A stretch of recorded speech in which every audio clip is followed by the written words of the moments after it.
Hello everybody, this is Toys R Us and welcome to today's Monday Mystery Reveal. So, if you're new to the channel and if you don't really know what this is, what I've got in here is a new figure that I've acquired for my collection, and rather than me just, I suppose, doing a video straight on it, we're going to have a bit of a guessing game, bit of fun. I'm going to give you clues to the character and indeed in this case to the figure as well. Sometimes they're so obscure that it makes it quite difficult to just do the character, but in this case you might be able to get this one, to be honest.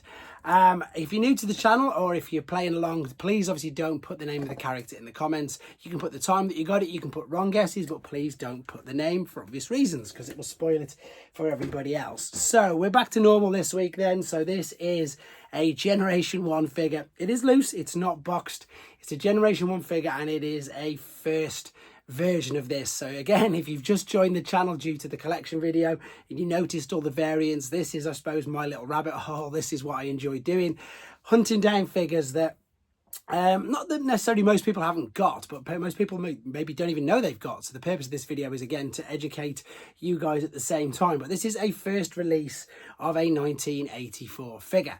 And the reason why it's a first release is because it's a transitional piece. So that means obviously that it was in fact another figure. It was a transforming figure, but not a transformer before it became licensed by Hasbro and Takara. So yeah, this did have a life before Transformers. The particular figure itself, though, for Transformers history, came out in 1984. It was one of the original ARC characters. And yes, indeed, he was an Autobot then. The figure itself has had subsequent releases down the Generations toy line, quite a few of them. Most recently, that's going to give it away too easy. Most recently, two under Studio Series 86. I'm not going to tell you the really obvious one because I'll give it away straight away. The character is a pretty big character, to be fair. He's got quite a personality, shall we say. He was quite heavily involved in the Marvel comics as well. At the beginning anyway, he had his own cover. I'm pretty sure it might have been the first cover that Simon Furman drew, to be honest, if memory's serving me correct. But yeah, so he was part of a little subgroup of figures. And I think you probably got the name of the subgroup. It's not a crazy Mexican variant, as I say. It's a transitional version of this figure. I think you've pretty much got the character or the name of the sub-series. So if you haven't, a little clue, because we're getting to the end, it is one of the mini bots. This mold was also used to create another figure in 1986. And as I say, it did have various other numerous things during the South American, Rupeless IGA version was very interesting, but I'll come to that in a different thing. Anyway, I've completely diversified. This is a pre-rub figure.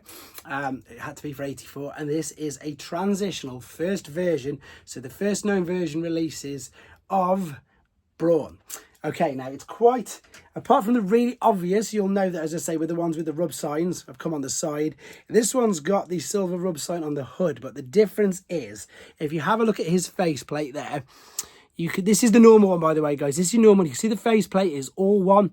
It is all silver. Whereas the first release, there was molding differences. You can probably make out there, if I get my head out of the way, that there is differences. See the indentation? See how it's all separate? It's not all one piece. So this is a transitional from your Diaclone or your Micro Change little figures of release of Brawn. You'll only find this version on a pre-rub, so you can go and check yours now, see if yours is a first edition or not. But in the meantime, thanks very much for playing, guys. I know it's crazy, but it's like what I like to do. Let me know what you think in the comments. Take care.